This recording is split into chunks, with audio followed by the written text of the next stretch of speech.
The broadcast is now starting. All attendees are in listen-only mode. Hello, everyone. I'll just give it a few seconds while people load in.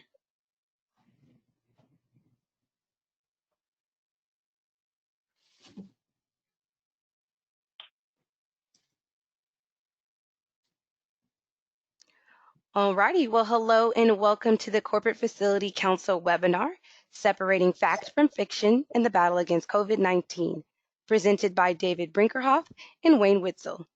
As a reminder, you have been muted for audio quality and this presentation is being recorded. If you have questions during the webinar, please type them in the question box and we will discuss them during the Q&A portion at the end of the presentation. The recording will be available on the CFC website, ifmacfc.org. You may also access past CFC webinars there as well. Again, that is ifmacfc.org. I would now like to pass it on to Wayne Whitzell. Wayne? Thank you, Andre Maria. Appreciate that. Well, everyone, I'm very excited about this offering. We have an actual certified industrial hygienist with us. And if you have any questions around any of this pandemic and reoccupying your facilities, this is you're in for a treat, and you also have access to ask your questions. So as far as questions go, for those of you that have not been on GoToWebinar, you can ask questions through the chat window. Typically, in some circumstances, people don't like to ask questions online from their organization because of the potential for, you can't remain anonymous with your particular question. So be advised that we are going to record the questions, but they will come through anonymously because you type them in, Andre Marie will read them without saying who they're from. So feel free to type in questions as we go. I'll periodically check in with Andre Marie to see if any have come in. If not, we'll just handle them at the end. What I want to talk about is the concept overall of what we're going to do with this webinar is David and I have been collecting questions from clients during this whole crisis, and there's certain ones that keep cropping up that I think we're going to answer, hopefully, and put to bed. And then there's some which are in flux, and we'll give the best answer we can right now, given the circumstances. But the other part of all of this is that there are new questions that are coming up as we get further along in this, and people are really saying, is this accurate? Is this true? Does this work? And we want to weigh in on those as well. So I've got a whole list of questions that we've collected from all of you that we're going to try to get through, but we will save time for your questions. Okay, so I'm actually getting a little bit of cross chatter on that. That might be you, Andre Marie, if you want to mute perhaps. So let's start with this. I want to introduce David, and I've worked with industrial hygienists many times over the years in the restoration industry, and I have always felt very safe when they're on a job with us, and very happy. But I don't think a lot of people know what a certified industrial hygienist is. So David, could you first of all explain what a CIH is, and then what your company does, all the different things, so we get a flavor for that? Sure, yeah, and it's not uncommon that people don't have a good understanding of what we do as industrial hygienists. We get called the asbestos guys or the mold guys, but there's a lot of different things we do. My wife and my family, I think, still don't understand what it is we do every day, but it's a whole variety of things. At the end of the day, what we're really doing is dealing with issues of exposure. Anything you can be exposed to, we can measure it, we can talk about how to protect people from it. And as industrial hygienists, we break that into three different categories. We talk about physical, chemical, and biological exposures. Physical exposures might be things like noise or heat stress. Chemical exposures are pretty self-explanatory, but maybe it's exposure to the disinfectants we're using or formaldehyde in a lab. And then biological exposures could be both moisture, it could be bacteria in water systems, or it could be things like viruses.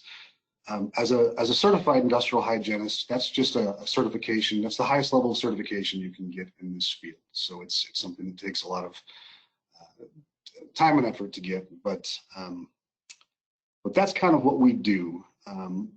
As a consulting industrial hygienist, we work in your workplaces. So we go where other people work.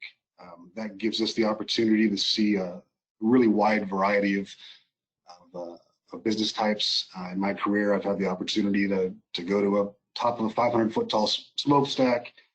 I've worked on hurricanes and floods and earthquakes and landslides and all those types of things, fires. I've had the opportunity to stand next to a rocket that goes to the moon. So we go to other people's workplaces, evaluate their employees, their processes, and try to help protect people from exposure. So just to be clear, CIH, I know your whole bio. I know you, and this isn't a certification you buy from a bubblegum machine. This is a lifelong pursuit of education and college degrees and very hard tests to pass. So I must say I've been shocked at how little IHs have been consulted by some of the clients I'm dealing with.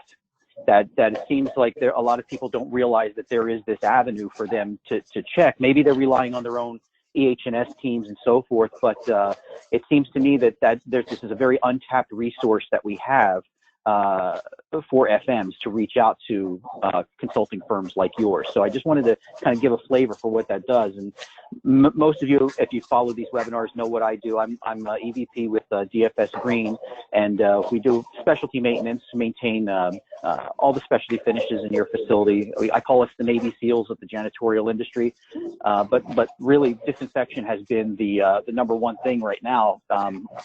We've done disinfection work for many years around influenza, but we've also, the main bulk of our disinfection work has been around odor, believe it or not, over the years. We get a lot of odor control, which is very similar in approach, but obviously nothing of this scale has ever happened before. So we're really focused on that and have gathered a lot of info. So with that, I want to say too, David and I both have talked about this, that whatever we're going to say, we have to give you a disclaimer. This is a complex and evolving issue. This is not, there's not a lot of black and white in some of these things. So we're going to give you kind of our impression of what we know now and how that plays out and could change as we gather more data. It could possibly do that. I mean, we have the CDC going back and forth on things, and so just be aware that these issues might evolve and our answers might change in a month from now or 3 months from now. So we'll try to identify that. Anything you'd like to add there, David? Yeah, it wouldn't be terribly uncommon for something significant to change by the end of this webinar. So complex and evolving. Right. Okay, so what I'd like to do is get to the most asked questions from FMs. I've got a top 9 list. I collected 9 of them from our clients and people in the marketplace. And I want to start with the number 1. And this is right out of the gate, we're going to come out with this one. So David, can you discuss the coatings like antimicrobial and nano coatings? Are they effective, and do they last as long as they claim? And I think what I know what they're referring to, it's you hear a lot about this in the past few weeks where people say, I can put something on your door handles or on your high touch surfaces and it will, quote, kill COVID for 3 months.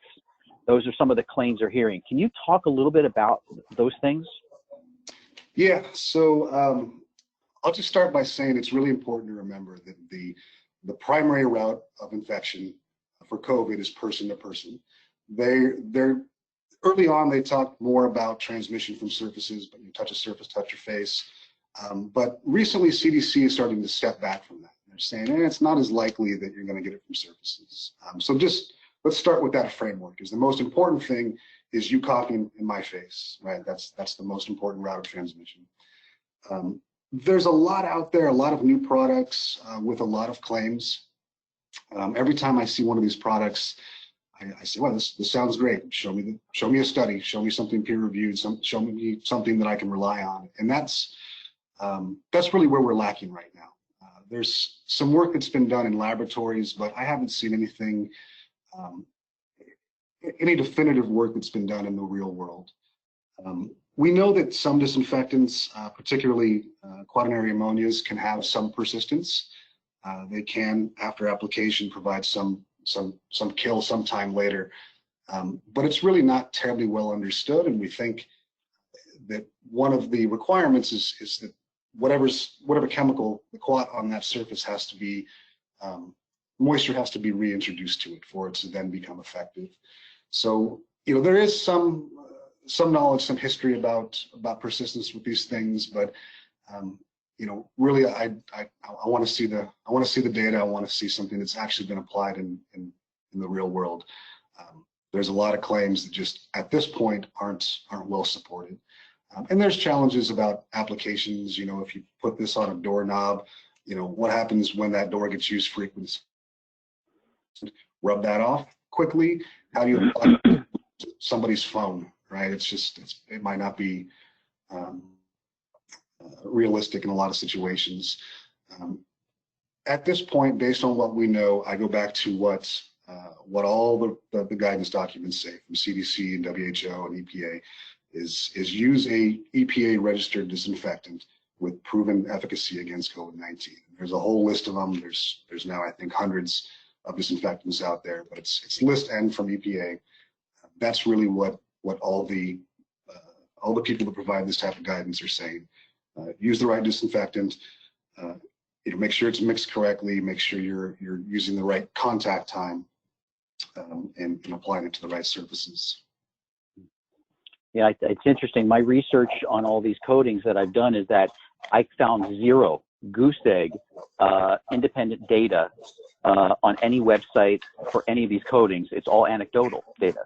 And I also did a little more research that none of them are obviously EPA or FIFRA registered or treated because they're technically not disinfectants or pesticides. So they don't fall under that banner, and therefore they can't be tested as an EPA. And what they do is they try to split the difference, it appears, by calling themselves a treated article under FIFRA, which essentially means this. So all of you FMs watching this, these coatings are specifically for the surface and not for the person. And let me maybe explain this. So if let's picture this in a real world scenario. You've got your front door with this coating on it, and Fred comes in and sneezes in his hand. He's asymptomatic, but he grabs the handle and opens the door and goes in.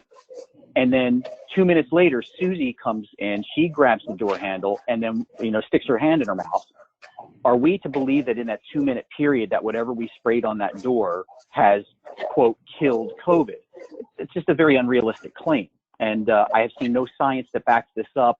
And I've actually talked with some IHs who were a little bit more harsh in their criticism than you were, David, being so very diplomatic in this. But I would say that I think a lot of FMs want to take the person, the people, out of the equation by coding things and saying, let's just do that, instead of looking at other countermeasures they can be doing at entry points and high touch areas, which we'll get to. So basically, I think the consensus here, David, is that get back to rudiments and meat and potato disinfection, and these coatings, unless you see some science, don't waste your time or money. Yeah, there's no magic bullet. I would just add also that the safety of these things isn't necessarily well understood. There's a lot of examples of us putting things like some of these metals and things that are talked about into products and later having been some significant safety issues. Lead's a pretty good example of that, right? Right. Yeah, very good point. Okay, next question. If you had to identify the minimum level approach FM should take to prevent the spread of COVID-19, what would you do? If what we know now, what minimum steps would you take? Yeah, so it's really about having a plan. And that plan's got to have a couple of pieces to it, right? We've got to understand how we're going to prevent infection. And that's a very building by building assessment, right? How big are your cubicles? How high are the walls in your cubicles? Do you have a bunch of conference rooms, or do you have multi-purpose rooms? So you've got to have a plan based on doing a risk assessment of your building. And this doesn't have to be complex, but it's, we look generally at 5 different things. So we look at the ability to maintain our physical distancing. Can I keep my 6 feet or more from you? We look at hygiene, how often, and the ability to wash hands or use hand sanitizer, maybe wearing masks. We look at medical screening. We look at cleaning and disinfection, and then possibly protective equipment. So you've got to look at your buildings and apply those 5 things in a way that makes sense to keep people apart, keep people washing their hands. And then I think the other big part of it is training. What we're trying to do is change behaviors in people. And that's a really hard thing to do that takes a lot of time and a lot of reinforcement. So a plan in and of itself isn't gonna solve the problems. We've got to train employees to follow the plan consistently every day for it to be effective. Yeah. Yeah, I agree. And for me, I've kind of settled on three things that I know are at this point core, which is number one is respiratory transmission or direct droplet transmission is very, very high compared to other means of transmission, as a surface, as an intermediary. So I say masks is the number one thing for me. If I had to say what's the number one thing you have to do, it's masks, because masks are also going to prevent people from touching their own face as well, and to some degree, I think, be helpful. But the second would be countermeasures. And just an example of a countermeasure for me is if you enter into a suite or a door, there should be a hand sanitizing station right there, because immediately somebody enters your facility, they can sanitize, and then they're resetting the baseline of sanitization on their hands at least. And if they're masked, they're preventing droplet spread. And then as a third tier is dealing with any surface issues. Now I will say that though the CDC did dial back their what we call fomite transmission, just so everybody knows, an intermediary. So like this could be a fomite. I can cough on this, somebody can touch it. It's a transmittable surface. But not the CDC dialed their surface back transmission worries, but Cal OSHA just released yesterday their guidelines, which seems to have even ramped it up a little bit more, or is more aggressive than the CDC's.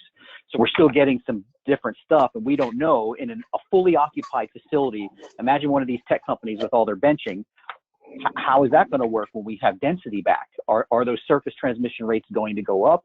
Again, we don't know, but I do think that respiratory comes first. So, here's a good one. So I'm really interested to hear your take on this. Do you think COVID-19 is triggering the end of the open office concept? I hope so. Oh, that's interesting. Well, my office we were an open office concept, and we've moved away from that. But it definitely presents some challenges. A big part of this is distancing, keeping away from people. One of the approaches we're taking is if you have a personal office space, you don't need to wear a mask in your personal office space. You need to keep your personal space clean, and you need to defend it from others, keep people out of your office. It's really hard to wear a mask for 8 hours a day. And if you've got an open space with low walls where people can't maintain their distance, that's probably what they're going to have to do, unless you can, install some kind of barrier system or raise your walls. So we've definitely seen that some of those types of open spaces present challenges. Lots of ways to manage it, and again, lots of these managements, these ways to manage things are very common sense, right? We just may move the cubicles around. If we can't do that, we may rotate when staff come in. We may get with our furniture vendors and have them put a little extension on top of the cubicle walls, or build something out of plexiglass. But yeah, open offices provide some challenges, certainly.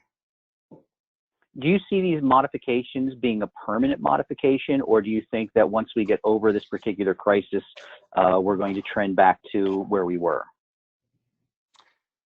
Well, I mean, looking at my crystal ball, I think the world has changed, and I think people's expectations of their own personal space is going to have changed. So, and we know, we've seen, Facebook and a lot of big tech companies, they've said, we don't need you to come back, work at home. We've done this big experiment, and everybody can figure out how to work from home themselves, and now we don't have to deal with all these buildings and all this space. So yeah, I think the world has changed.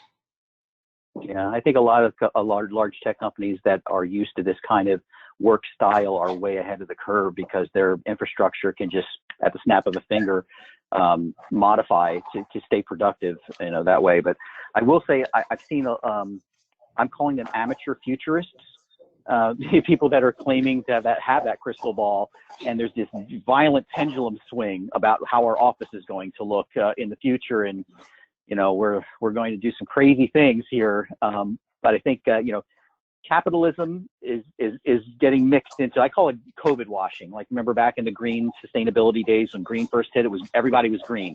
If I was a locksmith, I was a green locksmith. Now, everybody's getting in on the action, so to speak, and pivoting to make revenue. But I think we need to be aware that this is a lot of piecemeal solution, and we still don't have a lot of evidence and data on this. We're going to be gathering this over the next few months after the restriction is lifted. So this is still a shot in the dark in a lot of ways. But to hear you say that personal space is an issue, and even before this pandemic, you were concerned about the density sometimes that you see in spaces, I think is a key point. I want to emphasize that. All right, here's one. There's a bunch of questions here. I'm going to try to summarize them into one. Okay, so several FMs have raised this question to me in one way or another. They said, look, the number 2 complaint next to hot and cold calls I get in my facility is janitorial related. Okay, and there's reasons for that. I mean, it's a big scope and so forth, a lot of moving pieces. But they ask in one way or another, they say, okay, how can I add this new, more technical skill set and scope to a provider that's having trouble even meeting the basic scope in many cases without getting a lot of complaints through my work order system? What's your impression? And I imagine you would even do some training for janitorial companies as well, but what's your impression on the janitorial industry's capability to handle this new skill set in our built environment? Yeah, I think in a lot of ways, they've got the basic skills, right? They're in our buildings, they're doing cleaning, and it's important to remember that cleaning is a critical first step, right? Cleaning and disinfection are 2 different processes, and you've got to clean before you disinfect. So they've got the first part down generally. What we're seeing is that it does require some training to bring them to the next level. Everyone's seen, the janitor walking through their building, and they've got a rag in one hand and they've got a spray bottle in the other, and they're spraying and wiping, right? Well, that works great for cleaning, but for disinfection, that doesn't get it done. Many of these chemicals have contact times associated with them where they may need to stay wet on a surface for 10 minutes. That's not uncommon. So it really does require some education, some training. It's also really important to remember that when we're talking about disinfection, we really need to put our resources into those high-touch surfaces. I don't need somebody disinfecting a wall for no reason. If somebody sneezed on it, sure, but we really need that disinfection process to focus on the high-touch surfaces, the door handles, the microwave, the refrigerator handles, those types of things that are shared with multiple people. So I think what I've seen is that many aren't quite there yet, but it's not a huge leap to get janitorial to that point. I go back to the 3 C's. First of all, do they have the right chemical? Is it a registered disinfectant? Are they using it at the right concentration? We get concerned with dilutable disinfectants. We know there's a shortage of these things. How do we document that we're diluting these correctly, not over diluting? And then the biggest misconception is just contact time. The stuff needs to sit wet on a surface for whatever the label says, usually somewhere between 4 and 10 minutes. And that takes a lot of time. So. Yeah, you've got your 3 C's, I've got my 4 D's. I've got the right disinfectant, the right dilution, the right dispersal, and then the right dwell time. Now let's talk about dispersal. And I think I'm going to touch on this a little bit later, but let's just quickly maybe park on this, is that not all disinfectants are labeled for fogging and electrostatic spraying. Yeah. That you just can't put anything willy-nilly into those, because not only might it not have the same efficacy based on the testing for that labeling, but also there's some potential health implications for throwing anything into a fogger and spraying it around. And you mentioned to me too, we had to talk about this before, you were really concerned especially about ammonium chloride, was it? Or no, it's chlorine dioxide. Chlorine dioxide was your, yeah. Chlorine dioxide, that's one of those kind of novel things that people are talking about putting into buildings. But to your point, the foggers or the misters, it's really important that the label instructions are followed. People love to use the misters because it's a fast way of applying chemical to complex surfaces. Try wiping down this keyboard. It's much easier if I just fog the thing, right? But when we see people using the foggers, people that have a good understanding of these chemicals, oftentimes they're in full suits and respirators, and it can have some serious health impacts. So number one, it may be illegal if it's not registered for that that type of application. Number two, anytime you're putting a chemical into the air, the potential for exposure is significant. We're going to circle back on this a little bit later and delve a little deeper into some of this. Okay, next, do we need, oh, here's one. I've heard this one a lot. I've actually been on several conference calls about this. Do we need to replace all of our soft seating with bleach cleanable furniture?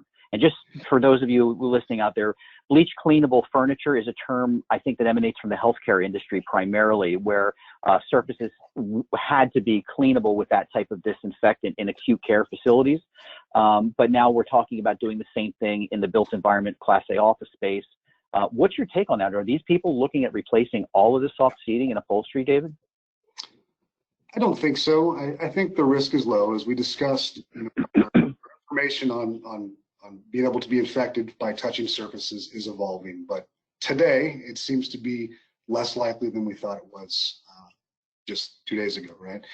And CDC's guidance still does say you can clean porous materials. They say, if you're able to launder it, so if you've got curtains or other things that you can launder them in the warmest water that they'll take. For things like a couch, you probably want to use a Hvac to clean it off. They're recommending still the use of those disinfectants that are on list N. Chlorine-based things obviously are problematic because you're going to discolor your couches, but there are probably some other disinfectants that can be used. So that's the current guidance. We don't need to, in our normal type of office buildings, go to the extent that a hospital would have to make surfaces very non-porous and very durable to chemicals. Right.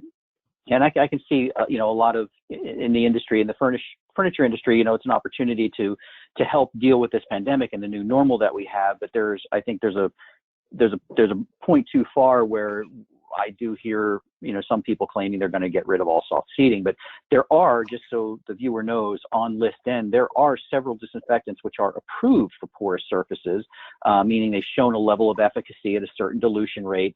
They may not all be safe for porous surfaces without bleaching them, so they all should be tested. I've done a lot of porous surface disinfection. Ours is safe, it's been tested, but you need to do your own homework on that and take a look at it. The other thing is that the reason why this issue with porous surfaces I think is coming up is the amount of organic matter that porous surfaces can hold. So if you just spray a dirty sofa with a disinfectant, the efficacy of that disinfectant, it goes way, way down. So if you are getting porous surfaces done, if they're not being maintained on a regular basis, cleaned of organic material, you want to do that first prior to the disinfection to get maximum efficacy. Okay, here's another big one. What are your thoughts on UV as a means to kill the virus? And I think let's separate that into two. One would be, because I got another question here about UVGL, germicidal light in the HVAC and air handling units. So let's maybe talk about general UV, and then let's talk about air handling UV. What do you think? We should probably start with a couple of definitions. There's different types of UV light. We call it UVA, UVB, and UVC. UVA, UVB, that's the stuff that comes from the sun that gives you a sunburn, right, or ultimately gives you skin cancer. What's used for disinfection is generally UVC, and that's something that is blocked out by our ozone layer. We're not typically exposed to it, but it's very powerful stuff, and it can definitely cause skin damage very, very quickly. So it's something to be careful of. There is a long history of UV light used in disinfection. Some in hospitals or other buildings, you see in a lot of restaurants, the little UV light up at the top of the ceiling. And mostly in water, disinfection of water systems to kill things that the chlorine doesn't take care of. So there is a lot of history there. I think there's just challenge with how to make it realistic, especially in like an office setting or something. How do you apply it without hurting people? How do you deal with it only works if it's shining directly on things. So you can have problems with shadowing. If I set up a UV light generator in the middle of my room, anything that's shadowed by my computer screen is not going to be effectively disinfected. So I think there's something there. It's not probably not a real good replacement for just the basics. General disinfection using the right disinfectant, the 3 C's and the 4 D's, right? Yeah. It's like that movie Bull Durham about baseball. It's a real simple game. You hit the ball, you catch the ball, you throw the ball. And we're kind of looking at all these emerging technologies and saying, hey, this is our golden ticket to deal with these things. I mean, just doing the math on the productivity rates of UV versus, say, a combination of manual disinfection and targeted electrostatic spraying. If I compare those two things, I can run circles around a UV system, just because the amount of time it takes before it needs to be reset and all the shadowing issues and so forth. So I think there's some technology that's being developed, like the far UV I've heard. Amazon's got some technology they're talking about. But again, we're talking about, I think that the industry is going toward how do we deal with UV and airflow as opposed to direct surface disinfection. I think I see a lot more activity in the market about directing it into the airflow space. So maybe let's talk about, because UV in hair handling units, it's been around for a while now. What's your thought on let's say somebody doesn't have that now and they're thinking about upgrading and putting that system in. What are your thoughts on that as a countermeasure?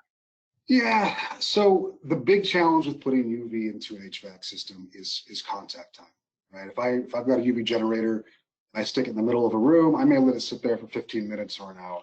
If I stick that same light into some ductwork, the air is whizzing by, at whatever velocity, whatever's in that air may only have contact time with UV for fractions of a second.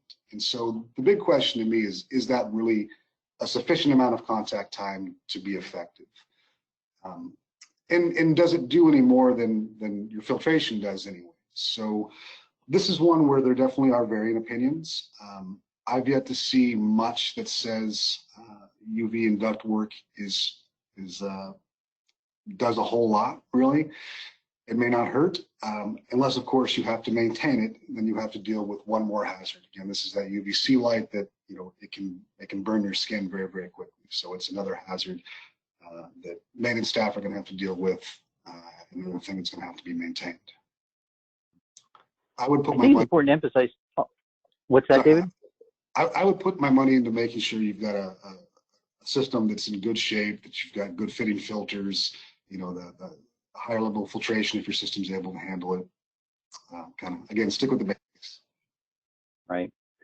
Yeah, I think this is a perfect example of why an IH is so important, because we've got, vendors that have salespeople that are out selling solutions, which they wholeheartedly may believe in, or they may have been trained by their organizations about these items. But I know when you make a comment like, you haven't seen much science, you're literally standing on a mountain of research to make that claim. It's not like you're just saying, oh, I haven't seen anything.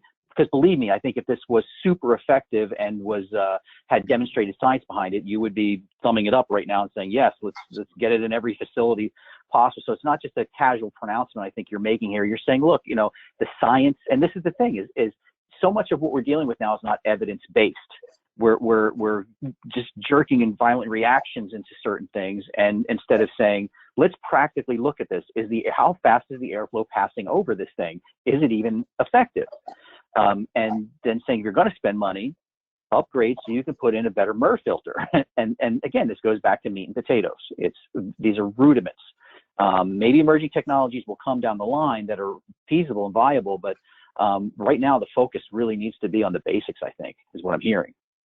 Yeah. I agree. Okay. While we're talking about this, so here's the next question. How worried should I be about airflow from my HVAC spreading the virus? So this is a big one, and this is one that, again, you're going to get the consultant answer of there's a lot of variables and a lot we don't know. I would say let's start by looking at what the HVAC system is designed to do. Right? It's designed to remove contaminants from the air, dilute them out, filter the air, mix it with outdoor air. So this is the job the system is built to do. ASHRAE had a statement that came out where they said, oh, the airflow is such that anything in the air is going to desiccate out very quickly. become non-viable because of the airflow. Then they step back from that statement. So right now, there's just not very much evidence to suggest that the HVAC system is a significant part of spreading things. When I cough, it's going to get sucked up into the return air register. It's got to deal with going around corners, high velocity air, making it through filtration, being diluted with outdoor air, and then going into the supply side before I can possibly be exposed to it. There was one study in China where they associated HVAC system with exposure to people in a restaurant, but as I understand it, that was a split system. So it wasn't a system that was bringing in outdoor air and diluting it. It was basically just a fan with coils on it. So what appeared to happen in that case is somebody was sitting closer to the fan, and the fan blew respiratory droplets across the restaurant. So a very, very different type of system, or very different problem than we see in most of our commercial office buildings. Mm-hmm. Interesting. Yeah, again, you dig a little deeper into the claims or the studies or the anecdotal evidence, you find there's some mitigating circumstances like that this was a split system and so forth. Okay, I think we'll touch on HVAC again a little later here if we have time, but here's one. I'd like to take the first crack at this one if you don't mind. How often should we disinfect our surfaces in our facility? I don't know. No one does until they start collecting some data, right? If anybody's coming in and saying, you need to do this every 15 minutes, every hour, every whatever, we don't know. And it's going to depend on your reoccupation plan. Are you bringing 25% of the people in on day one? Are you bringing 50? What's your plan? What are your countermeasures that you have in place? You're going to have some frequency of disinfection. Okay, it's just what is that? And I would just share, Dave, with you. I like doing diagnostics. I like actually, doing a series of testing, things like ATP and so forth, on surfaces over a period of hours, and seeing how quickly they go over 30, which is kind of our baseline that we're using. When they ping over 30, maybe it takes them 3 hours to do that. Well, why are you disinfecting every 15 or 30 minutes if it takes a while for it to ramp up before you have to disinfect? And then conversely, if you see the thing spiking all the time, every hour you're doing it, you say, gosh, I've got to touch this thing more frequently. But even that has its issues too, because if I'm using a really high powered quad that has to stay wet, let's say it's a 10-minute dwell, which is not uncommon, am I going to have my janitorial company wet down that front door handle and leave it wet and have Fred come up and grab that handle? And it's a high use handle, so Susie's right behind him in line, and they pick their head up and they smell that disinfectant deodorizer smell of the quad. Am I really going to do that to people? So even practically playing that out can be challenging. So I say, if you're going to do that, you've got to find a disinfectant with a shorter kill claim, one that's safer for people, and then have your countermeasure right inside the door for hand sanitizing. But I think anybody who gives you a pronouncement as to what that looks like without diagnostics is really putting you in a spot where you might be overspending or over applying disinfectant in a built environment. What do you think?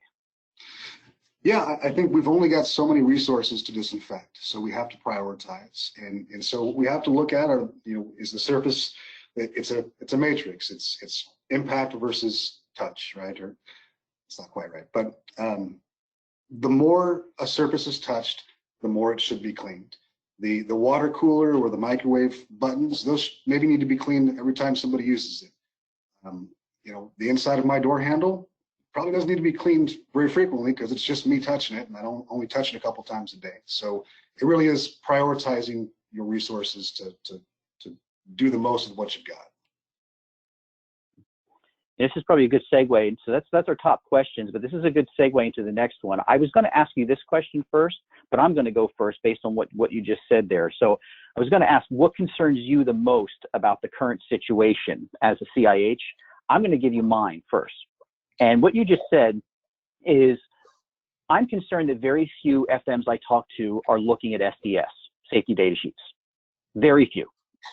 And I have even spoken to some, because I'm on calls at least twice a day with leadership teams around the country, walking through some of this with them to help them develop these plans.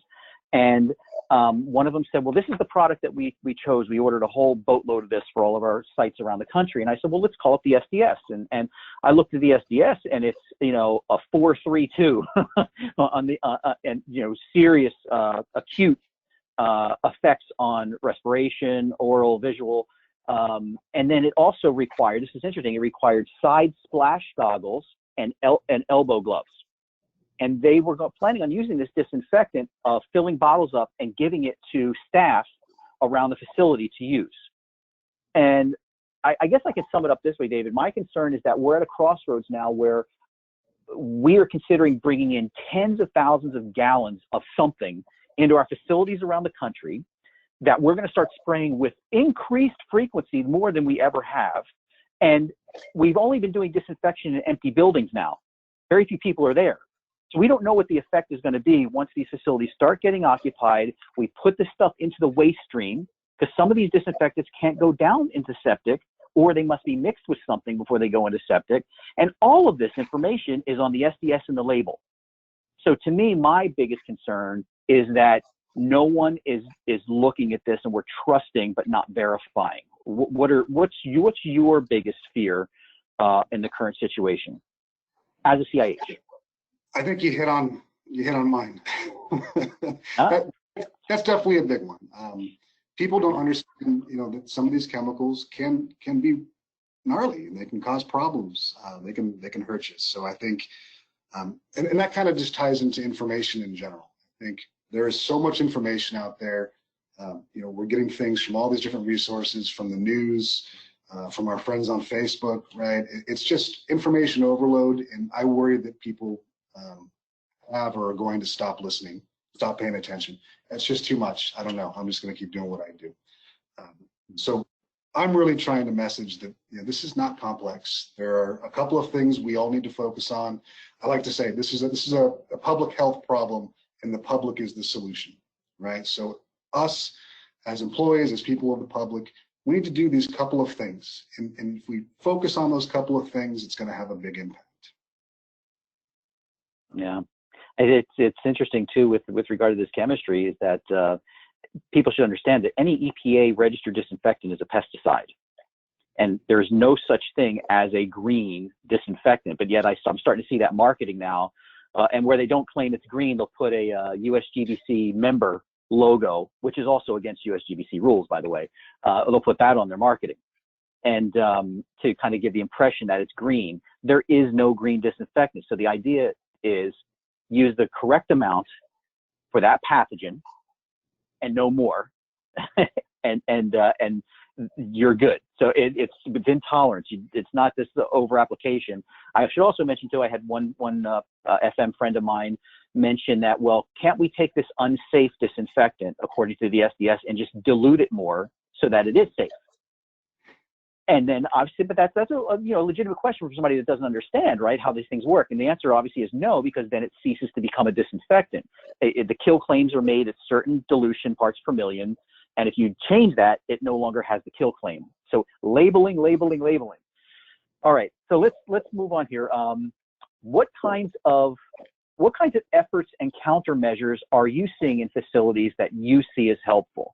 So we've got what can they do? What can they put in place? You touched on things like raising the barriers up and so forth. Any others you'd like to mention? Yeah, again, a lot of this stuff is really common sense. So if I've got a conference room, I may just need to limit the occupancy of that conference room. I used to have 10 chairs around my table. Now I'm only going to have 5, because that's the most we can put in there and maintain our distances. Maybe it's we all need to clean in, clean out of the conference room. I'm going to wipe the table and the door handles off before I leave and when I enter. But it goes back to those 5 things I mentioned earlier. It's how do we maintain our physical distance? How do we manage personal hygiene? It may involve protective equipment. It's cleaning, disinfection, and it's medical monitoring. Don't go to work when you're sick. Yep, basics. Okay. I'm a big fan of hand sanitization, but I do want to mention that that's no substitute for eventual hand washing. That you can actually biofilm your hands with overuse, and so every every few times you're sanitizing, you should be washing your hands also. But I'm very big on providing multiple stations for people. Am I off base on that, David, or do you have a take on hand sanitizing?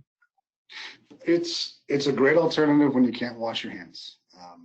You hit a couple issues. You know, if you're using a lot of hand sanitizer, it can dry out your hands, which can cause some problems. But hand washing, number one. If you can't hand wash, hand sanitize. And the big reason for that, I think, is that hand sanitizing doesn't clean your hands. So if my hands are dirty, sanitizer might not be as effective.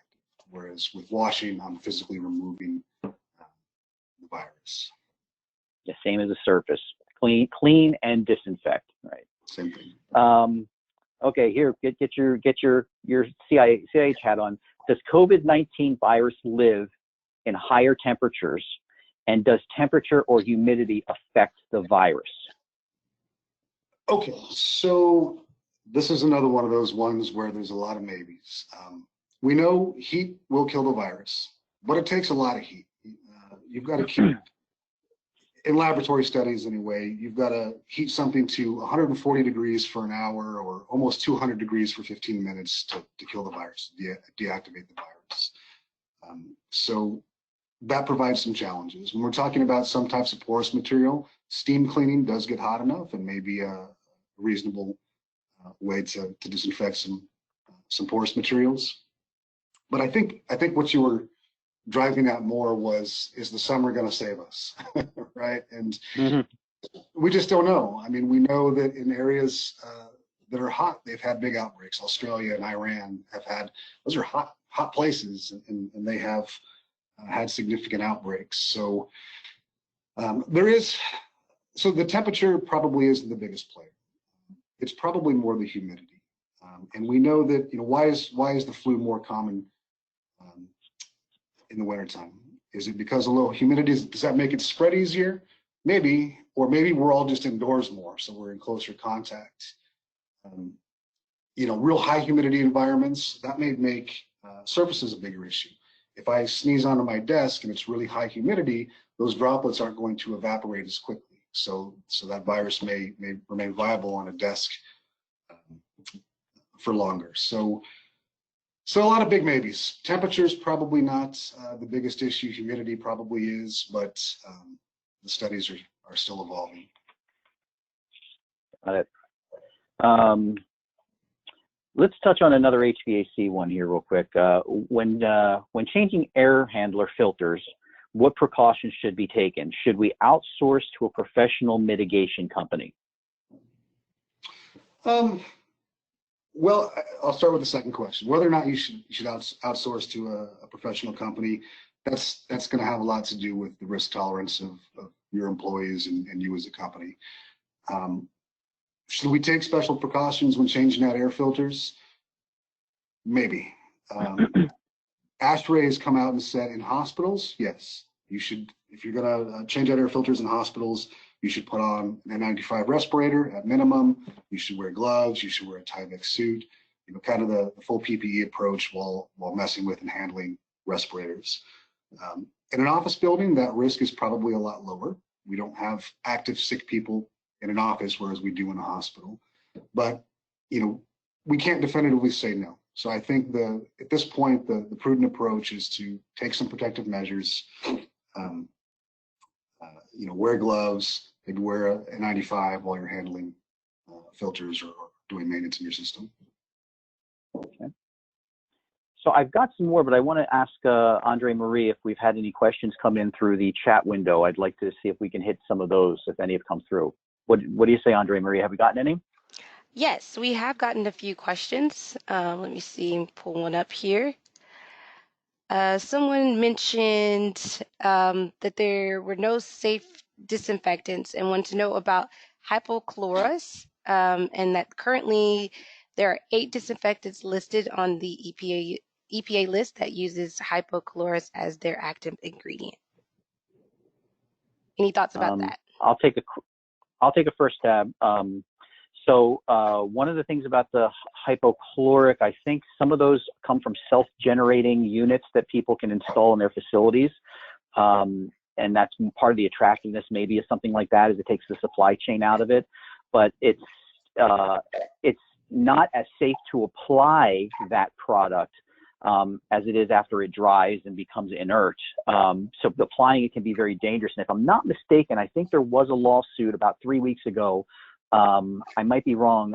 There might be hypochloric acid. And there was a large company that was applying this in a healthcare setting. And the person applying it was in full Tyvek face shield, applying it next to people who had nothing on. And that whole organization has sued. So the application of that can be effective. It's on the list, because remember, effective doesn't mean safe.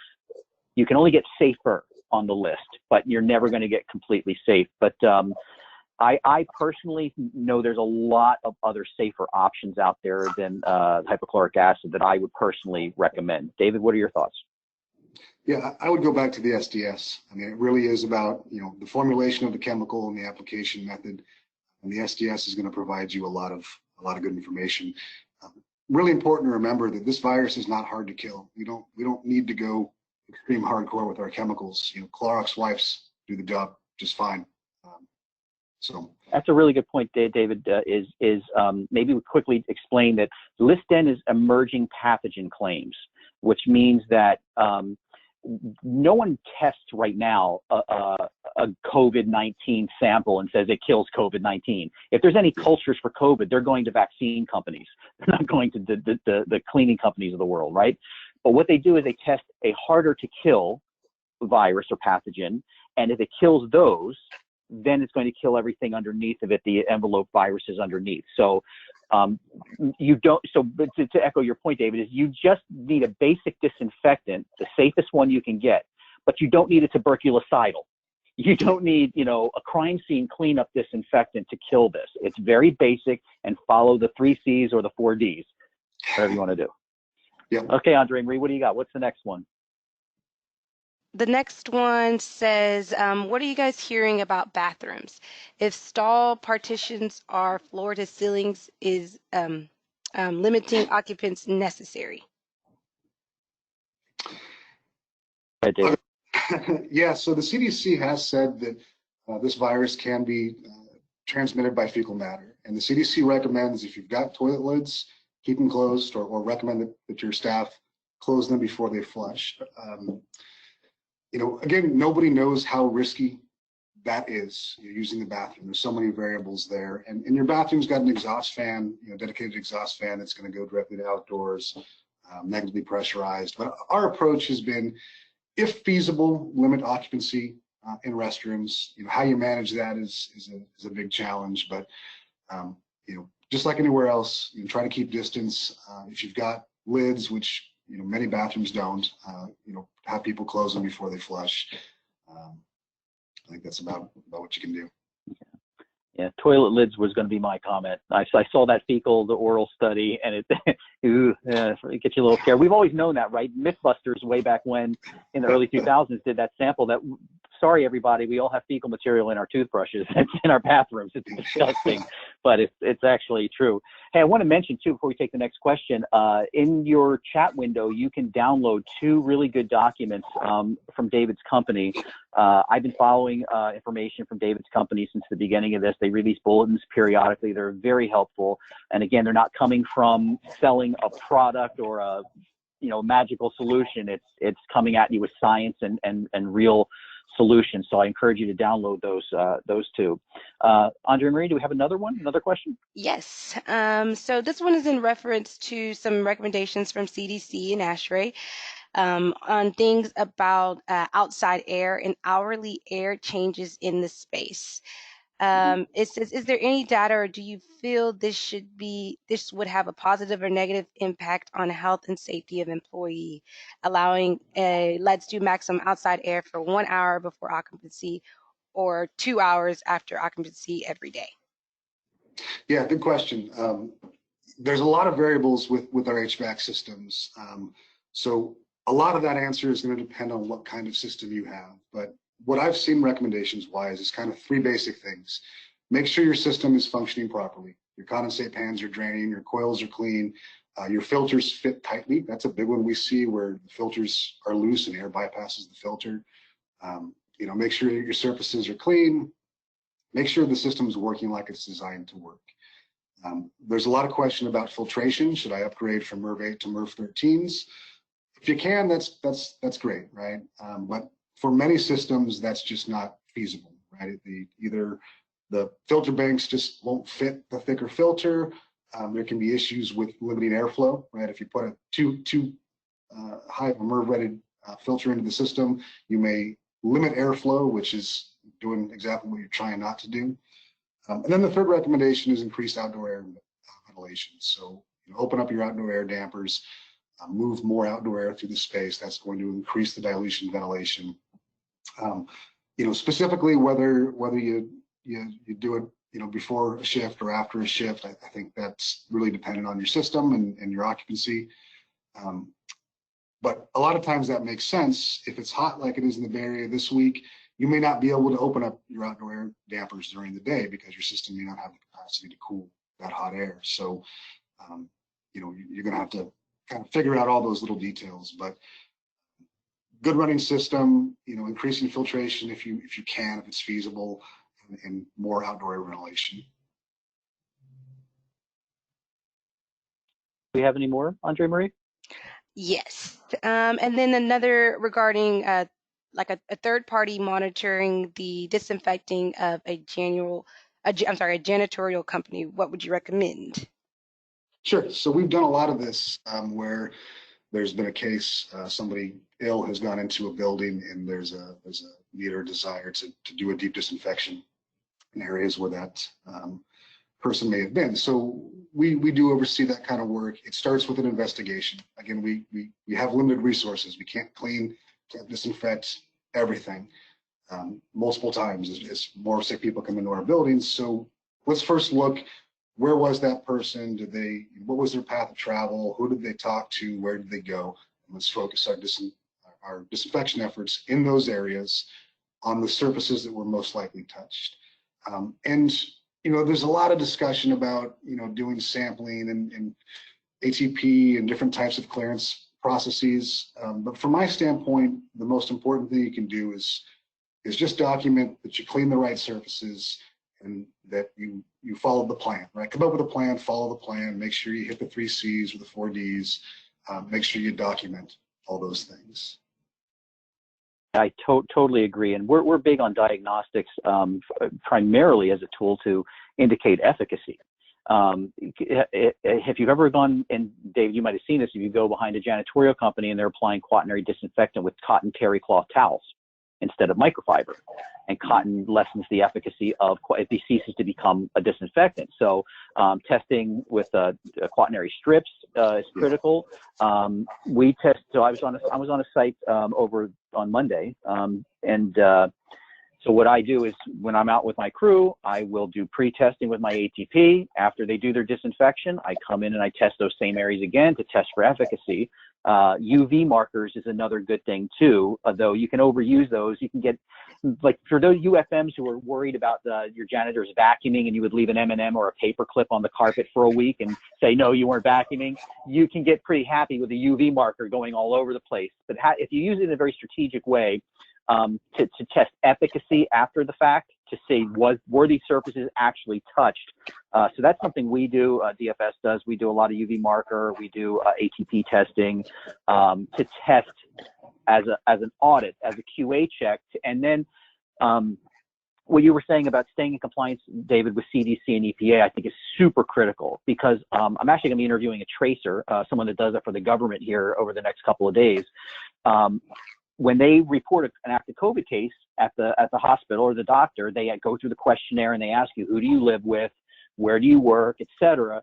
And if all of a sudden your workplace pops up with 3 or 4 or 5 different positive cases in a short period of time, somebody's going to come knocking on your door, and they're going to say, tell me your process and procedures for dealing with this. And unless you can check that box that said I did list and disinfectant according to the CDC using commonly approved guidelines, and by the way, here's some sampling testing we did, here's a procedure, I think it's going to put you in a very good spot should the tracers come knocking on your door. You'll have that information there. Well, not only the tracers. So with that, I just add real quick, we're seeing a lot of activity with the attorneys, right? So your building made me sick, and now I have a claim. So documenting all that stuff, like you mentioned, yeah, keep the tracers away, but that documentation is also going to help to keep the attorneys away when those cases start to roll. Huge. And your IH or your disinfecting subject matter expert should be able to give you that information in a form at the completion of any service to document all that. That's not something you have to do. Make sure you're leaning on them to give you that info. But I'd like to summarize. First of all, if you guys would like us to do another one of these with more questions, I still have a whole bunch we didn't get to here. Chime in, let me know through IFMA Engage, reach out to me through the CFC. But I'd like to summarize essentially by saying, look, we've got a situation where we're still learning as we go. And wherever you can use some evidence-based approach and hang your hat on known science, things like list N, things like rudiments of disinfection with dwell time, et cetera. Those are tent poles, I think, in the strategy to say, let's make sure we're covering the basics first. And then let's secondarily look at our countermeasures based on our facility and our reoccupation plan. That would be my overall advice. And I'm going to harp on it again. For goodness sake, whatever products you're bringing to your facility, go over the SDS and the label, both, with a fine-tooth comb. So David, final words to you. What's your summary of this whole thing? I think I would just say, stick to the basics. Wash your hands. That's maybe the most effective thing we can do. Wear your mask. When you're wearing your mask, keep it over your nose. We see, I'm sure everybody's seen it, but people's masks are hanging. It fogs my glasses. Yeah, not doing anybody good. So, stick with the basics, take the precautions seriously, do it right. And I think that's where we're going to get the most impact. Excellent. Well, thank you, everybody. A recorded version of this webinar is going to be put on the IFMA CFC YouTube site, so look for it there if you want to pass it around to your cohorts and friends. And please feel free to reach out to myself or to David. David's information is you can download in the PDFs. You can get to me through various IFMA means. I'm on Engage, and also I'm in the IFMA database, obviously, so you can reach me there. So I'd like to thank Andre Marie and our components liaisons and Joshua Amos and everybody for helping us put on these webinars. And thank you to the CFC. Thanks, everyone. Thanks. Bye-bye now.